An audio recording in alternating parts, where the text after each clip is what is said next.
Yes, good morning. How are we doing? Thank you for that introduction.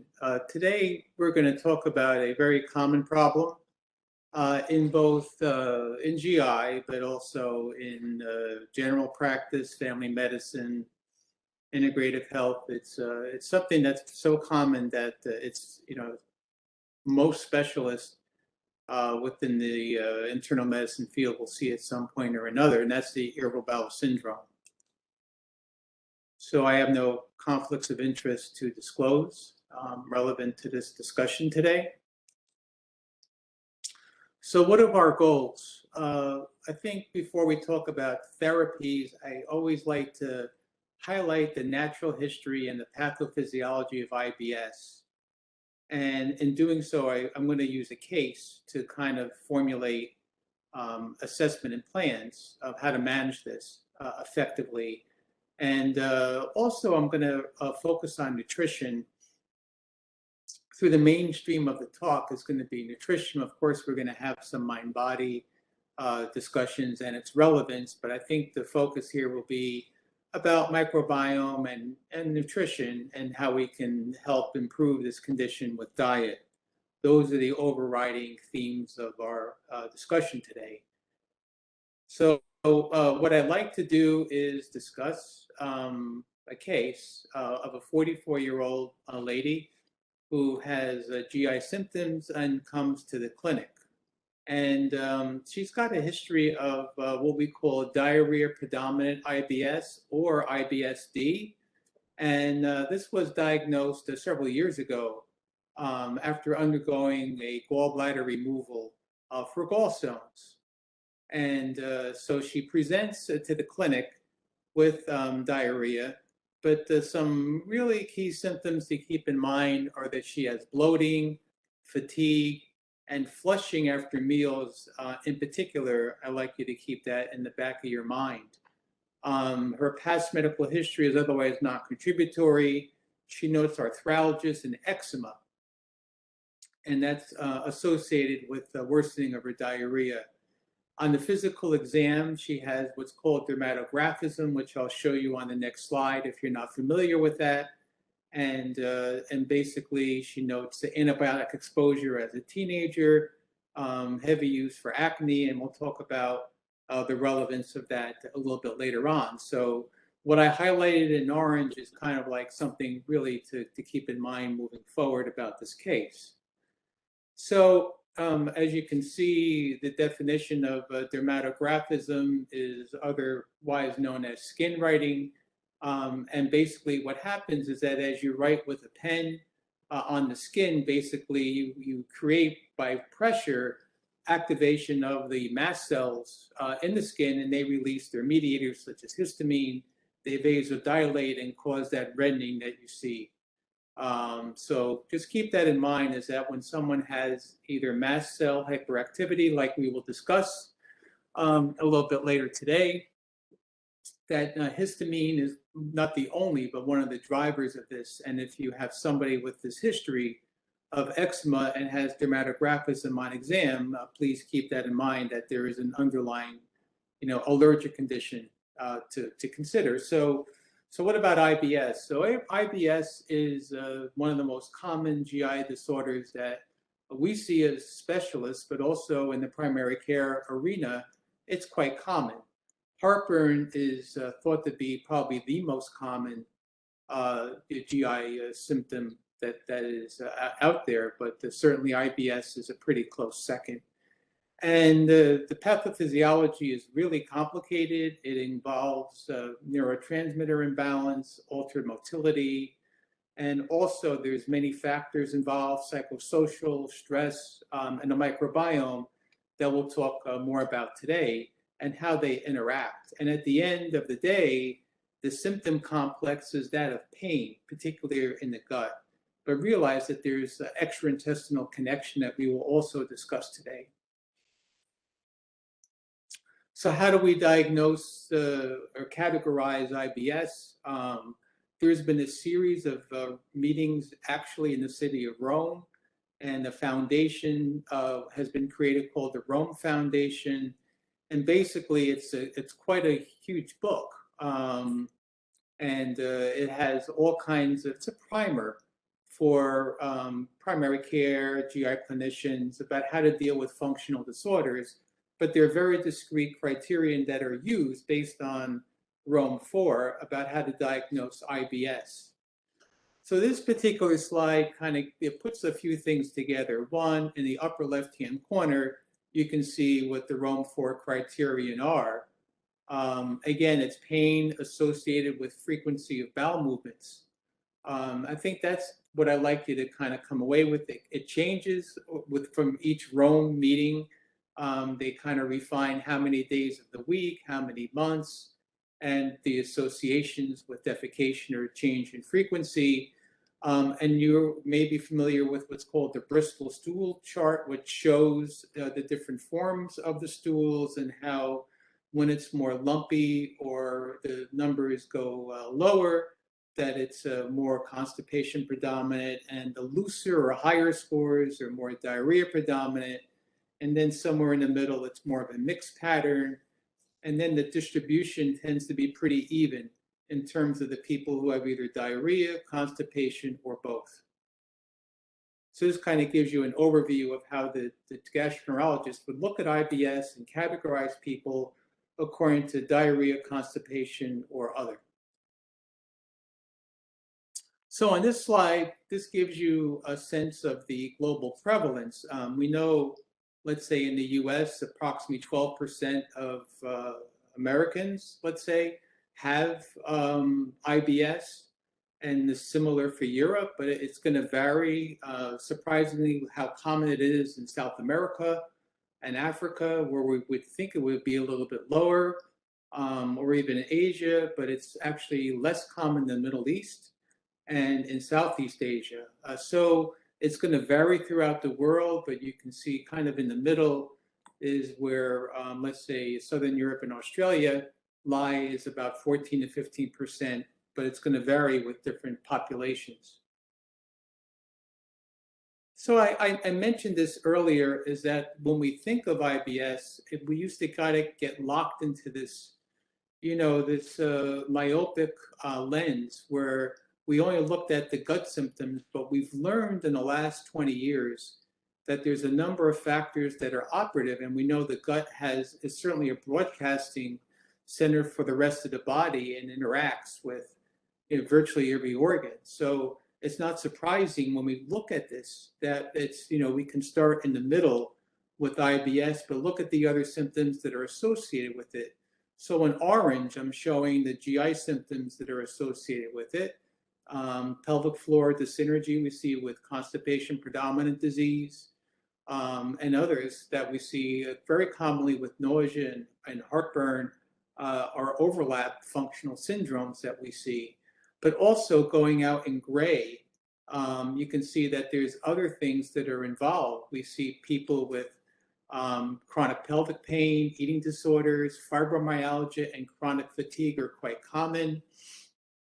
And we'll also talk about POTS, or autonomic dysfunction, or postural hypotension tachycardia syndrome, orthostatic hypotension syndrome, which appears another relationship that is emerging with IBS. And then certainly at the outer layer, certainly we know that there are certain, let's say, comorbidities with anxiety, depression, and somatization. So IBS is quite complicated, but as you can see in this slide, you have to really take into account all these different situations that may relate to IBS. This slide, I like it because it's very visual. It's an AGA, or American Gastroenterology Association slide. And what it shows on the left-hand side are some of the pathophysiological, let's say, factors that are involved, the psychological factors, the genetic factors, the fact that we know food can be a trigger or a therapy, the microbiome, inflammatory reactions, and motility. And then on the right-hand side are all those little, those mediators or these factors that are involved in IBS that involve the, let's say, the pituitary axis, different neurotransmitters, microbial interactions, their inflammatory mediators, And at the end, we're going to see hypersensitivity to pain and definitely gut-brain reactions that regulate and govern IBS that we can modify. And from an integrative approach, of course. So this slide kind of teases out a little bit better, but still gives you a visual on the pathophysiology of IBS. So I talked about these genetic, let's say, susceptibilities. We know from twin studies that the monozygotic twins are more susceptible to both develop IBS. We know that there's expressions of these, let's say, receptors to serotonin and also to inflammatory mediators and their receptors that have polymorphisms. We know serotonin is a driver, particularly in a diarrhea subtype. And also we know that, and we'll talk about barrier dysfunction and quote unquote leaky gut, how that plays a role in the inflammatory or diarrhea subtype. But we know that food can play a governing factor. Food can shift the microbiome. Food can also shift bile acids, and bile acids can also cause microbial imbalances and diarrhea and barrier dysfunction. And in this particular case, where someone had a cholecystectomy is going to have bile acid diarrhea, that also plays a role. So these are things to keep in mind moving forward.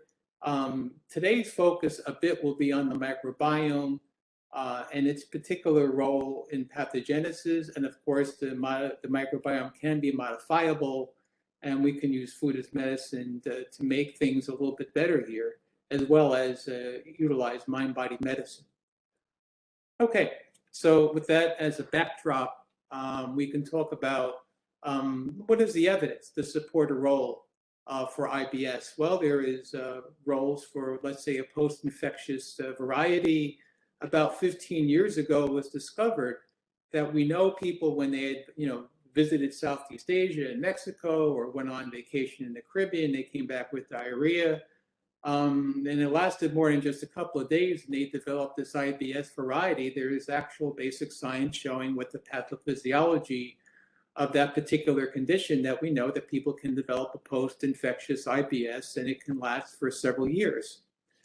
And so this is kind of a representation of what may be happening, is that we have individuals who are more at risk. We know that in IBS, it tends to be more female than male, but younger females are certainly more at risk for developing this. If they have an underlying anxiety disorder, that's another risk factor. And if they smoke, it's even another risk factor for developing this post-infectious variety. But the body takes a hit from some type of pathogen. And then what happens is that if there is a pre-existing, as I mentioned before, let's say anxiety or depression, that will play a role. The microbiome will play a role. And also the mast cells become activated in the pathogenesis of this disorder, and it becomes more of an inflammatory subtype of disease. And you're going to get permeability issues, cytokines, and it becomes a vicious cycle. So although I know the group focuses on IBD, this is kind of IBD-like, this post-infectious IBS, because it has an inflammatory driving component that becomes systemic, although controlled. And you don't see the lesions that you would see with IBD, but certainly this is a chronic diarrheal condition that's driven by the microbiome and the mast cells and inflammatory mediators. So it's something to really keep in mind. So what about the microbiome and how it's altered in IBS? And then, what should you do to evaluate the microbiome? Well, we can assess the microbiome by different testing. We do conventional, oven parasites and microscopy and cultures, but they tend to be pretty low yield unless someone did go camping and, come back with Giardia from drinking pond water or well water, or went to Mexico and got E. coli or whatever it may be. But also there is looking at the microbiome through specialized testing, looking at the DNA, looking at the metabolomics. These are all things that are, being considered, being looked at.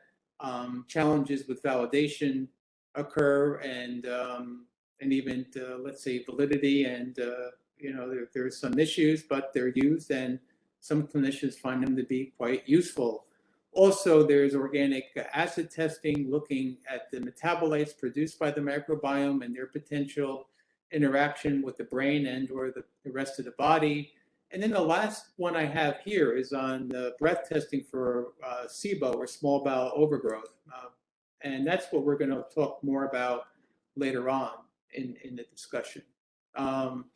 So if we find something either on conventional testing or through the specialized microbial testing based on PCR or shotgun analysis, what are we looking for? We're looking for, let's say, pathogens. We're looking for overgrowth. We're looking for potential yeasts that are non-commensal. And also we're looking to see where is it located. When we look at stool, that's really in the large intestine.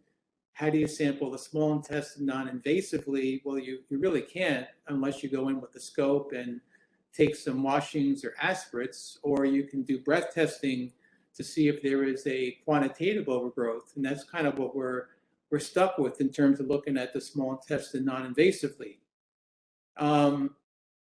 This slide I borrowed from Patrick Hanaway, and he commonly shows it at the GI module for IFM. But what he found when he was medical director at Genova Labs, and looking at a lot of people who had the analysis with diarrhea, he's finding that a lot of people were positive for at least one of these parasites. Now, there was, let's say, dogmatic or conventional teaching that if you find Blastocystis hominis and D. fragilis and all these things, well, they don't really matter and you don't treat them. But if someone has diarrhea and is symptomatic, you do treat it. So it is important to make sure that if you have somebody with diarrheal disease, that you do look, at least to rule out parasites. This slide is interesting because, again, it highlights the fact that we know that there is an abnormality in the microbiome. So there's been two meta-analyses on this.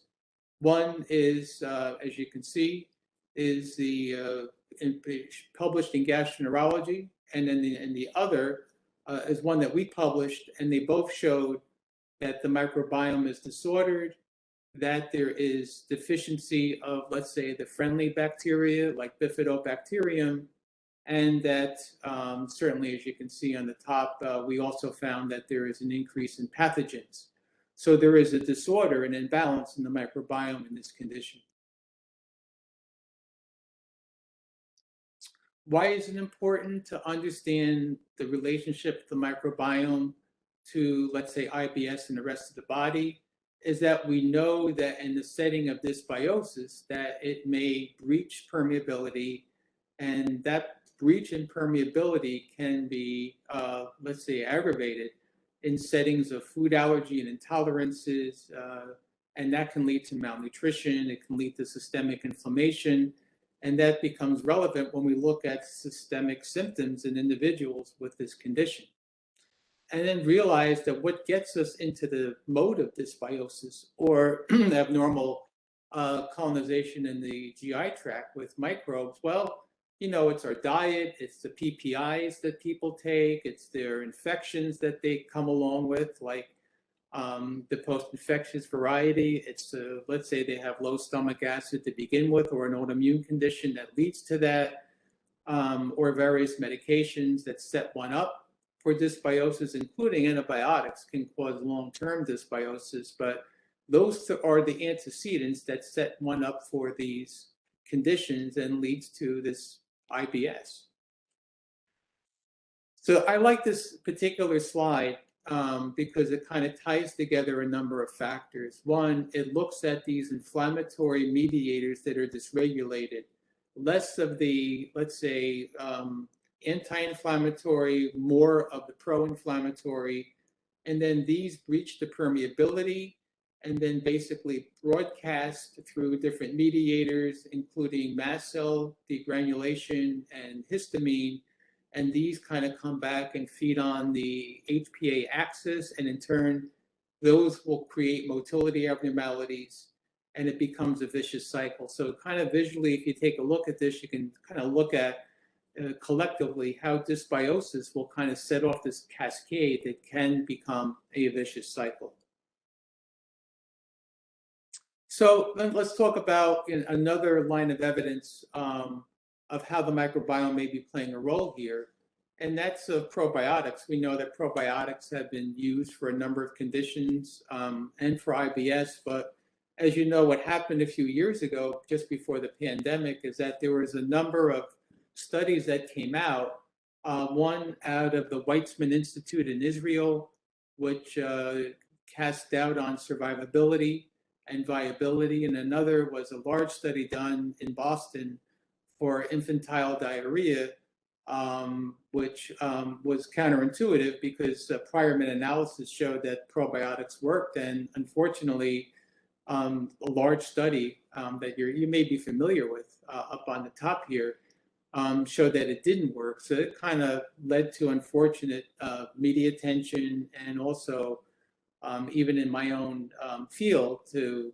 cast doubt on probiotics. And, you know, I mean, the unfortunate part about probiotics, I would say, is that with lack of regulation, is that we know from consumer labs that if you go and you pick out maybe 25 different probiotics on the shelf at a GNC or another store, maybe only half of them will be labeling what actually is viable or in the lot. So we know that there's variability, as pointed out by Forrest Gump. You never know what you're going to get in your box of chocolates. Now, A.C. Ford is a very well-known GI doctor out in the UK, and he does many meta-analysis. And so what he published in what we call the Red Journal, the American Journal of Gastro, showed that the probiotics overall can actually reduce global symptoms,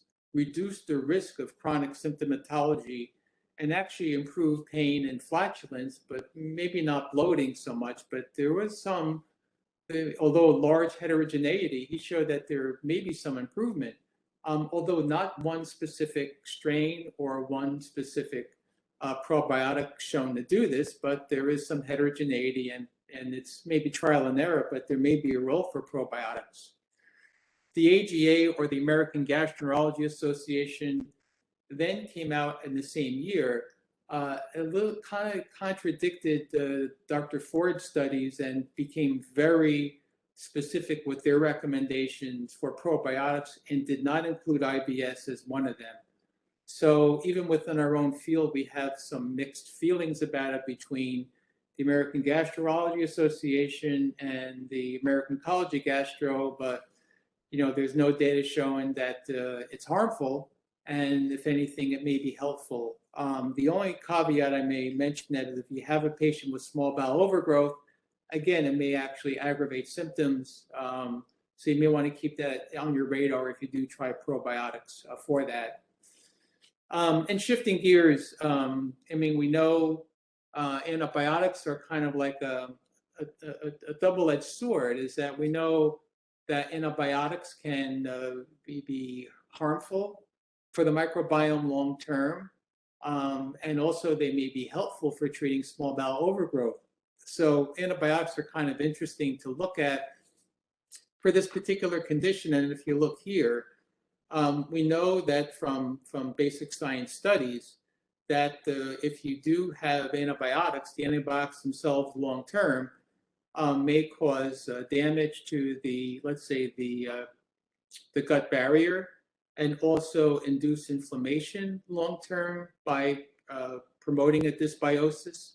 So we would have concerns in the setting of someone like this who had multiple doses of antibiotics for acne and has likely a dysbiosis from that makes this individual more susceptible to another hit that may have come along through traveling, through eating out, and then becomes a chronic vicious cycle. So as I mentioned before, you know, the antibiotics, as much as they may increase the risk for certain things like C. diff and for maybe IBS-D, We do also know that for individuals with small bowel overgrowth that many are familiar with, but we're going to review today, antibiotics are used to treat small bowel overgrowth. So we know that if you have an overgrowth of small bowel bacteria and we give rifaximin or an antibiotic or even an herb, and you reduce the burden in the small bowel, that patients can improve with their IBS, again, emphasizing the fact that the microbiome is playing a modifying role. If you modify the microbiome, you can change some symptomatology either way. So as clinicians, we can look at it as a favorable way. We can find ways through diet and other means to shift the microbiome to improve symptomatology. And that's the bottom line. But just to kind of highlight, I want to just review for you what SIBO is, or small bowel overgrowth, because like in our field, it's one of these enigmatic diagnoses that we've become more challenged with. It's kind of like become more and more front and center of how to manage this. And there's like a paucity of data aside from the makers of rifaximin of what to do. So why is it important? Well, we know that if you have IBS, that the odds is that you will 3 to 5 times higher than the general population that you will have SIBO, compared to the general population. And we know that about 56% or so of individuals with IBS will have SIBO. So if you have an IBS patient, odds are that they will have SIBO. And that's just something to keep in mind moving forward. This gives you a nice visual of that. And basically what you see on the screen is that all green, that in the normal distribution, if somebody has rice and beans, that they will be digested slowly. The bacteria predominance is in the colon, and that's where the fermentation will take place. And if there's some gas, after the digestion and absorption of most of the food, it'll take place in the colon, right? And so in this situation in SIBO, as you can see the dark green or the increased burden of bacteria higher up in the small bowel. And before there's an opportunity to completely digest, let's say, the beans and rice, you're going to have the bacteria act on them in the small bowel. Fermentation will occur there, and then that's where you're going to feel your gas, bloating, and potentially have your diarrhea. So we know that a shift in the location of the bacteria will cause a complex of symptoms that we know as small bowel overgrowth. So how do we diagnose SIBO?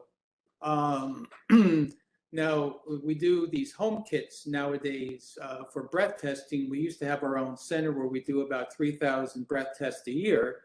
But nowadays, we can't have people aerosolizing each other, right? So we've had a shift to home, let's say these companies, as you probably use yourself, like Commonwealth and Genova and others that are out there doing this, is that you drink this solution, whether it's sugar or lactulose, and then every 15 to 20 minutes, you measure the breath hydrogen and methane, and you get to trace and see if there is a rise in the hydrogen or methane within the first 90 minutes. And you can see here that we have the zone or the cutoff of 20 parts per million. And in this individual here, they're above that at 60 minutes, and they're positive. And with methane, it's about 10 to 12, depending on whose criterion you use. And if the methane goes up, as you do here, within the first 90 minutes, again, you can diagnose SIBO. There's 2 different subtypes that I will explain, hydrogen and methane, that have different implications. So, and we're learning more and more about that and different other subtypes, like hydrogen sulfide, that Gemelli Labs feels that they have a way of detecting that in the breath. And so they've come out with their own kit for hydrogen sulfide. And hydrogen sulfide is something that is interesting because that can actually injure the colon. And we know that the increase, let's say a high sulfur diet in individuals with hydrogen sulfide producing bacteria can be detrimental to the integrity of the gut barrier. So this is another case. Again, this individual, you can see their hydrogen was quite high within the first 90 minutes, and she has SIBO. So this gives you kind of like a context of what happened. So putting it together, and it's important to keep in mind, why do we think about SIBO in this individual with IBSD, is that this dysbiosis that's occurring in this small bowel, causing not only fermentation, but the bacteria will cause the bile salts to become, let's say, uncoupled. You have these hydrolases that will have these deconjugated bile acids. The bile acids will cause diarrhea. You can have malabsorption of fat. The bacteria use B12, so you can have B12 deficiency. And you can even have an enteropathy, just like you would see with Crohn's or celiac. So you have, like, in the biopsies, in fact, from somebody with this SIBO, if it's severe, can look just like celiac disease. So you can have in those manifestations protein-losing enteropathy, micronutrient deficiencies, bacteria translocation, inflammatory mediators. And if it's in a child, you can have stunted growth. So these are important things to keep in mind, this interrelationship between SIBO and IBSD. Again, we go back to root cause, right? In integrative medicine, functional medicine, what's the root cause? Okay, so what's the root cause here? Is it something she took? Did her acne medication set her up for this? Is she on a PPI? No. Does she have an enzyme deficiency? Perhaps. A pancreatic enzyme deficiency could set her up for this. Did she have surgery, appendicitis, and have ileocecal valve resection with her appendix? No, but that could set you up. Thyroid issues, motility issues. That's what we think about when we evaluate people with known SIBO. So what are the treatment options? Okay, now that we understand the pathophysiology, well, we can go on a diet. The low FODMAP diet, this audience I'm sure is very well versed with it, but we will discuss it. Antibiotic therapy, whether it's rifaximin, other antibiotics, or let's say herbs that are antimicrobial in nature, because the time could show you our own data that's been published for years, but suffice it to say that herbs can work quite well for this, and I've listed some of the herbs in the combinations that we've used. If the gut is slow, there's ways to improve it. You can improve that with, believe it or not, electroacupuncture, D-limonene, ginger. These things can help move the gut forward. Iberogast, excuse me, I'm thinking of what else maybe I've used over the years. Those are kind of the mainstays. But of course, there's prucalopride and other medications that can also be prokinetic. Probiotics have been used. Believe it or not, there's a meta-analysis showing that probiotics may be beneficial, but also it may ricochet. People may also boomerang and get symptoms from probiotics. So that's very difficult to say. I'm personally using Saccharomyces boulardii in this setting because it's not bacterial driven, and it also promotes healing and also shifts the microbiome and the immunology. Those who are kind of low in their immunoglobulins, I use these particularly with those who have IgA deficiency. Serum bovine derived immunoglobulins, about 4 to 5 grams a day, as high as BID. Enzymes we'll talk more in detail about, and then there's other herbals that are being studied to see how they work for methane predominant disease. So maybe I'm not too good with the chat, but if you want to pop out and say, how would you treat her? Would you give her, let's say, A, the rifaximin, B, ciproflagyl? Would you give her rifaximin and neomycin for 2 weeks, or maybe horse chestnut and oregano oil for 2 weeks? So maybe we can take a few seconds and you can just kind of give me a bombardment in the chat and I can see what people are thinking. Not that I went into therapy too much, but I think this would give me a good opportunity to kind of discuss the different ways, and some people may go with 4. I'm seeing some of that come at me. Yeah. So what we would do, I mean, a lot of people, okay, Vince, I see that, Greta, okay. A lot of GI docs would just go here. Of course, we're not talking about the low FODMAP diet yet, but we would just go here. in the good old days, people used to use Cipro and Flagyl before rifaximin came out, right? But we know that Cipro can cause disruption of your tendons, right? Your Achilles tendon, and that all of a sudden became problematic. So people kind of stopped using it, and then basically metronidazole can cause a neuropathy. So people kind of shied away from that. Neomycin is used more for methane predominant disease. This lady had hydrogen predominant disease. So either you're going to go with one, and number 4, the horse chestnut and oregano oil could work. Some people have used that for methane predominant disease as well. It's also known as antrantal. It's thought to block the production of, let's say, methane by the bacteria, which will be causing the bloating and the gas. Oregano oil could work, so you can go either here 1 or 4. In this situation, most people probably would go with 1 because that's what the medication's approved for 10 days, in particular in the setting of IBS. But if you put 4, you wouldn't be wrong either.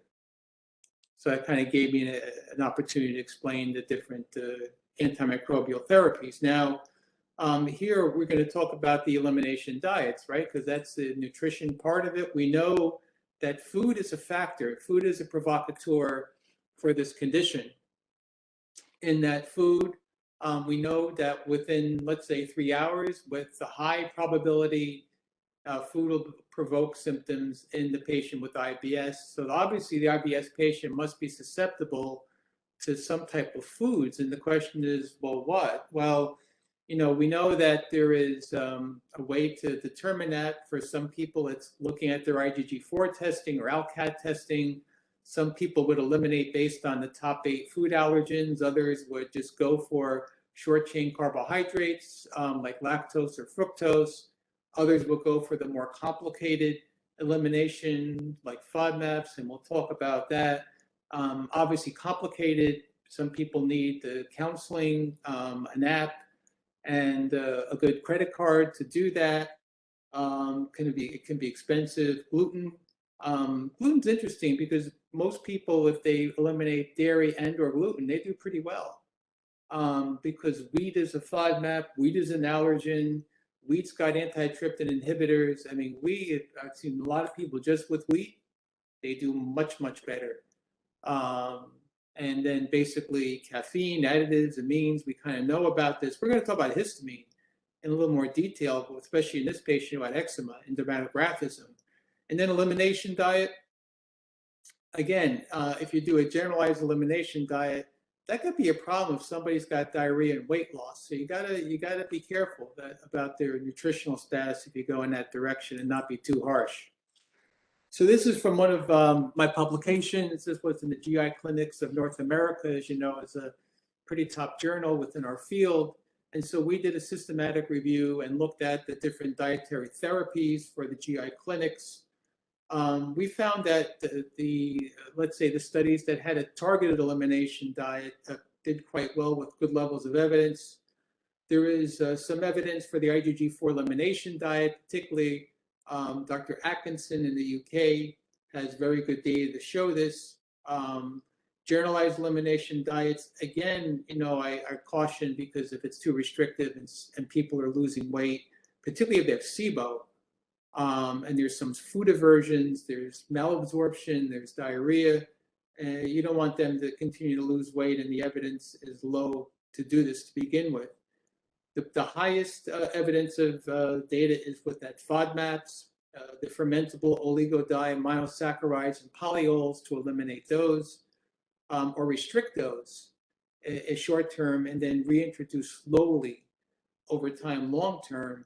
But believe it or not, just with, let's say, soluble fibers, some people can do quite well. So it's a very heterogeneous, there's a lot of heterogeneity with this condition, and one needs to appreciate that when they gauge what is wrong and try to do a root causation analysis, just like I'm showing you, and then just think, and just some of it's trial and error as well. So again, I mentioned wheat maybe a little prematurely because it may be doing a lot here, right? I mean, if you have wheat intolerance, wheat allergy, You're going to have permeability changes. Again, it's got antitrypsin inhibitors. It's got gluteomorphins that's going to affect the nervous system.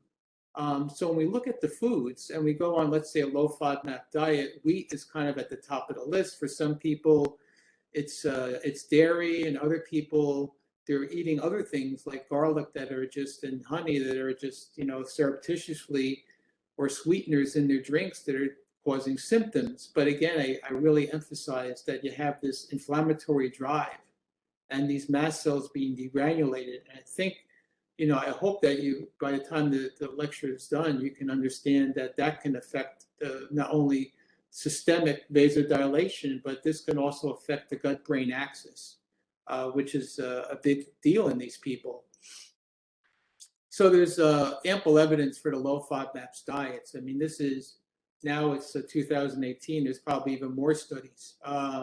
Again, very favorable for abdominal pain, very favorable for overall symptom score and quality of life. So we know that it's a winner, the low FODMAP diet, but we also know, and this is by Bond and colleagues, again, out in the UK, that if you go on, let's say, a European guideline for IBS, and the traditional advice based on that versus, let's say, the low FODMAP diet, you do quite well without going through this whole restrictive FODMAP process, which can be complicated. So what it shows you is that some people can actually do well with some very targeted restrictions. And again, traditional diet out in Europe, maybe not as complicated. So here are some of the limitations, is that, yeah, I mean, sometimes you need expert dietitians to coach people. If you're on it too long, it's not meant to be a long-term option, but when people do that, they can lose, excessive weight. They can have nutritional deficiencies. We know that you're cutting back on your fiber and your prebiotics. Therefore, your bifidobacteria has been shown to be low. And again, it's hard to predict who's going to respond and not to the low FODMAP diet at this point in time. So I mentioned this before about wheat has many hats that may be playing a role here. So think about wheat first if you think about something to restrict or eliminate in individuals. But here, in terms of the mind-body component, we know stress is a clear provocateur for IBS. We know that it's certainly an antecedent for, let's say, a worse prognosis of disease, particularly if there was abuse or if there was a loss of a parent early in life. And we know that we can actually modify symptomatology if we just institute ways to kind of calm the mind. And this just shows you some of the mediators that are involved and the dysbiosis and their mediators. And you get the sense that it's all intertwined. And so therefore, it's also an opportunity to improve outcomes. How do we do that? Well, I mean, there's a number of mind-body studies in IBS, and even meta-analyses on these. And, in some of these you can even see in Dave and Vince's, integrative medicine textbook, that there you could see the levels of evidence with meditations, hypnotherapy, cognitive behavioral therapy, psychological-based therapies are quite well for this condition. So what about the nutraceuticals? That's something that's kind of front and center in the integrative practice, is that how do we deal with IBS in terms of what's the evidence? So given the time, and I've already run over, is that we're trying to provide, let's say, an overview of the evidence, is that we know that anti-anxiety herbs can be quite helpful. I think of valerian and D-limonene and things like that. Antimicrobial herbs we published, and on that, with the combinations of wormwood and oregano oil, they work quite well. Artichoke leaf extract, there's several studies on that. Elimination diets we discussed. Fiber, we discussed level 1A, at least for soluble fibers, and then for some even for let's say, insoluble fibers and soluble fibers as well. Enzymes, we're going to talk a little bit more about. The FODMAPs we did. Melatonin at 3 milligrams nightly has been shown in 3 studies to be helpful. If you take too much melatonin, believe it or not, it can actually inhibit acid production, and has been used by Melvin Warbach, and he has a study on that for GERD. higher dose melatonin actually suppresses gastric acid, believe it or not. Enteric-coated peppermint oil, we did a meta-analysis and published that just before the pandemic. Several studies on peppermint oil, and the number needed to treat is 2. So for most therapies for IBS, the best therapy, the number needed to treat is 4, and that's for tricyclics. Peppermint oil, number needed to treat is 2. So for every 2 people you treat, 1 will benefit from peppermint oil. IB Guard, you can get over the counter. It's a little expensive. You probably don't need to do that as long as it's enteric coated. Doesn't have to be that expensive, but it can be quite useful for the individual with IBS and a lot of spasm. Probiotics we discussed. Turmeric can be useful for the diarrhea predominant subtype. Glutamine, only because we know that a lot of these people, particularly with IBS-D, are inflammatory and have hyperpermeability issues, and zinc carnosine for the same reason, to repair. And there's data actually on zinc carnosine even for heartburn for the same reason, for hyperpermeability. So winding it down, basically, here's what we found with her. We found that, nothing was really too bad, except we knew that her SIBO may be also from gastroparesis, that her stomach was a little bit slow. That could have set her up. Pancreatic enzymes were low. We tested her stool for fecal elastase. She did have some kind of autoimmune inflammatory susceptibility in the background with that ANA. She also had some candida overgrowth. We know that she had the SIBO, and B. hominis she picked up somewhere along the line. So again, these are all opportunities for therapy, right? We know that there's dysbiosis involved and motility with that gastroparesis. So, so we know that when we send a stool study out, that we look for pancreatic elastase. It used to be, I think it was 20 years ago when I first got into the functional medicine field, you could only do it through like a Genova lab or a company like that. But now it's quite common. LabCorp, Quest, your typical lab, you can get an elastase. So I would encourage you to do that in your IBS patient. And again, we wanted the optimal, we see that greater than 500 is what we see. Again, once you start getting into this range, it's starting to decline, particularly under 200, you got to treat. Okay. And we know that, believe it or not, extra pancreatic insufficiency, you're hearing and seeing more commercials on it, is that it's overlooked. And the symptoms of it are just like IBS. And we know that low pancreatic elastase can actually aggravate IBS. So that's why in the IBS patient, I send a fecal elastase on all my patients. We also know that it's quite common. You can see in this particular slide that the cluster of the diarrhea predominant IBS tend to have low fecal elastase. The prevalence was 7% in this one study. And then if you start giving pancreatic enzymes, these people will start doing better. Their number of stools will improve. You can see it's decreased post-therapy, and people feel better too on that. The other enzymes that can be used, certainly in this setting, sometimes, again, people are dairy intolerant. I don't find that all of them do better on lactase, but some of them do. The gluten enzymes are a little bit controversial, because if you got celiac, you really shouldn't do that because they haven't been shown by and large to be effective. But if you have like an intolerance, maybe they can be helpful. And then you got these, for the people with pancreatic insufficiency, you got these lipase, amylase, protease enzymes that can be quite useful. Something that's overlooked is table sugar. Believe it or not, we test them in the pediatric population when they have a congenital disaccharidase deficiency, but there is a SNP, there's an adult variant that we see, and we can test them using a sugar breath test. Don't have to send out biopsies to some fancy lab. You can do a sucrose breath test, and then you can give them sucrate or an enzyme, and they can feel better. So in your history, if you ask them if they get worse with table sugar, because not all clinicians do that, that's your clue that they may have a sucrose intolerance that's an adult variant. So what about the pathophysiology of IBS? Again, I'm taking you back to the mast cell.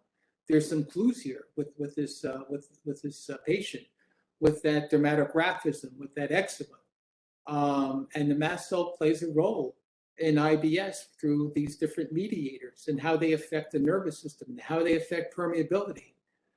And basically, also when you have dysbiosis, they also can trigger that mast cell. So it's more than just food. I'm just going to finish up by talking about mast cell activation syndrome. There could be people in the audience who are experts in that, and I would welcome your comment. But basically, your clue is that many of them have diarrhea and flushing. They don't have to have carcinoid to have diarrhea and flushing. They could just have a mast cell hyperactivity disorder, but we see it after high histamine foods, and they could do well with therapy. How do you diagnose them except for these conditions that you suspect that they're having the mast cell release? Is that we tend to use these 24-hour urine tests for N-methylhistamine, PG, prostaglandin D2, or leukotriene E4, prostaglandin F2. Also, we do a serum tryptase, although I rarely see that to be positive in people who have mast cell activity. If it's a very high tryptase, then I get worried about other disorders of mast cells in the bone marrow, like mastocytosis. But I generally see people who light up with these particular labs in this right clinical setting with dermatographism and other histamine-related symptomatologies. You can see here, how do we treat it? You think about antihistamines, you think about stabilizing the mast cells with ketotofen or cromolyn, but naturally, yes, stinging nettles, quercetin, flavonoids, they also stabilize the mast cell, and other things you can do holistically, probiotics, exercise, relaxation techniques, and then a low histamine diet are other ways or other things to keep in mind. Again, what I found interesting, there was a maker of what they call HisDAO. I believe they ran out of supplies during the pandemic, and now they start making it again, called Zymogen, but other companies make it as well, is that you can degrade the histamine. Basically, if you take it a half hour before you eat something, histamine's released, it'll degrade the histamine before it becomes systemic. Something to keep in mind. It's called HisDAO, or diamine oxidase is the enzyme that you can actually ingest prior to a meal.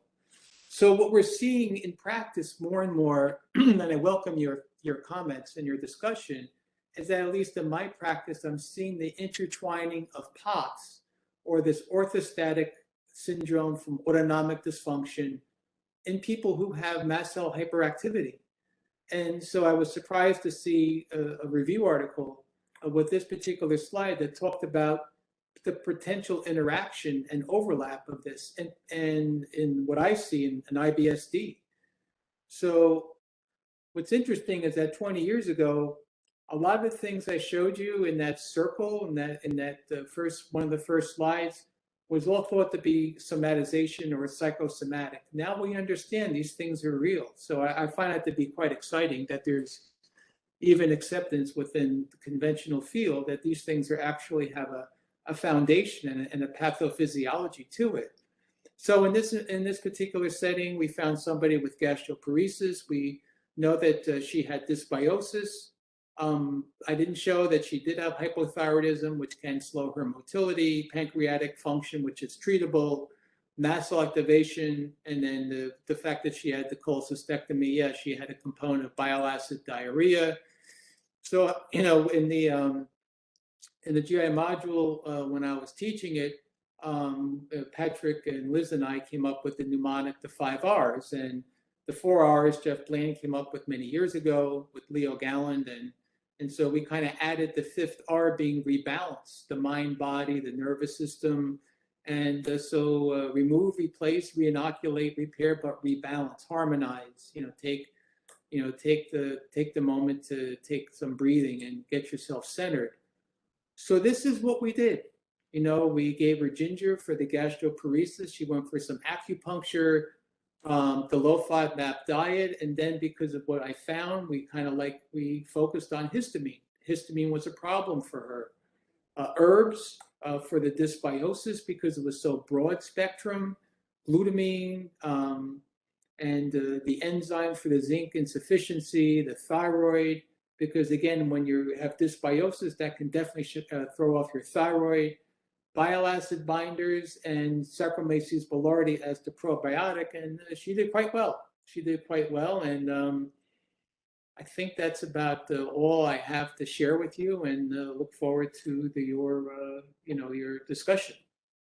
Thank you.